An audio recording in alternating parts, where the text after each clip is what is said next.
Hello everyone, welcome back to the channel. Today we're going to be talking about The Leisure Seeker. The Leisure Seeker is a 2017 drama slash comedy directed by Paolo Verzi. He's an Italian director and this is his first English movie. His other movies have won awards, so I have good hopes.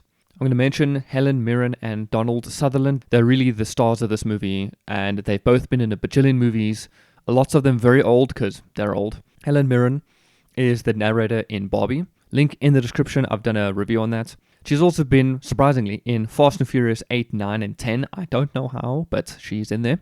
Donald Sutherland, you'll know from Hunger Games, Invasion of the Body Snatchers. So these two are really good. So what's the movie about? It's set in the present. We follow John and Ella Spencer, an elderly couple, and they travel to the south one morning to avoid being put in an old age home by their now adult children. We learn early on that John has some form of dementia and Ella seems to be taking him on one last trip. Leisure Seeker is the name of the van. Terrible name, by the way. Like, call it fucking Dave, I don't know. They come across a wide variety of interesting people on their travels. This is mostly a typical road trip movie with some plot in between. And the plot in question is quite depressing because it's Ella dealing with John's illnesses. John rambles to waitresses at restaurants. A shame she just sits there and takes it like a champ. John forgets where he is sometimes. John once forgot Ella at a gas station and a random biker takes her to chase him down. It's so funny because he complains, "I can't believe you would ride without a helmet." It was like, bro, you just left her behind. There's a shotgun in the caravan, but surprising, nothing really dangerous happens with it. It's just used for one little thing and that's it, thank goodness.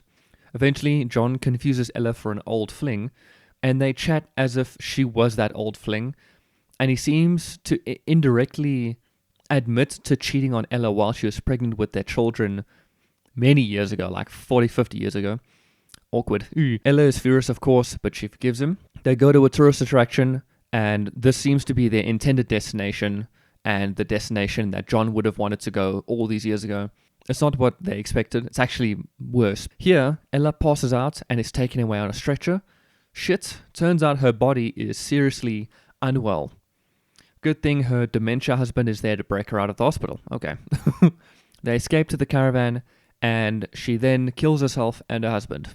There's a joint funeral for them both, and that's the movie. I've got to say, if the ending felt abrupt, it's because it absolutely was. It felt like there should have been one last trip somewhere, and they pass away peacefully on the beach, and I wanted to see some aftermath with their children, but more on that later. It just felt like, why suddenly? You know, it's weird. John is old, and you can say that he's lost his marbles a bit. He rambles to strangers, he forgets where he is, he forgets who his children are, and even forgets who his longtime wife Ella is. But on the other hand, he drives the caravan, he reminds his wife to take her pills, and he still remembers people and important events when he does remember things. It's a mixed bag. The movie does a great job putting us in Ella's shoes, seeing everything, and I mean everything, of what it's like to deal with dementia. Apart from the sad moments, this movie is actually pretty funny. The dynamic between John and Ella is adorable. He's insane, and she has to put up with his shit. The stereotypical old married couple, it's timeless. I love it so much. Their children are obviously worried about them. And I mentioned this, but they don't get much screen time. I would have loved for them to get more involved, especially in the ending, since they were so worried about them.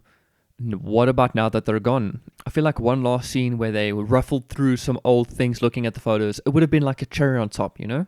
There are a bunch of side characters. It's all the people that they meet on the road, and they're all very nice and basically allow everything to happen. You could say it's unrealistic that nobody gets in trouble or arrested for any of the wild things that they do, but obviously there would be no flow. It's just something I wanted to mention. I think it's pretty cool. The music was good too. The dialogue felt real. And since it was set in the modern day, props and backgrounds were easy. Good job. I mean, can't really mess that up, you know? So with that all being said, I give this movie a 7 out of 10. The movie is sad, it's funny, it's cute, it's a mixed bag of emotions, and overall a nice watch. First of all, just curious as to why the trip was happening, but also I started to see everything unfold and learn about Ella and John, and I wanted to see how it ended, you know? So I liked it. I just wish that the ending was wrapped up in a nice bow for us. But I must give props to the director for his first English movie. Good job, you did great.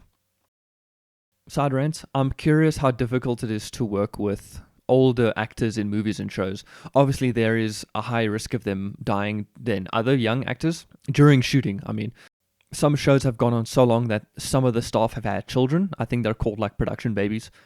Of course, get kicked off the show, they get written out. We've seen this before. It's interesting to think about. I don't think about behind the scenes stuff enough, I see.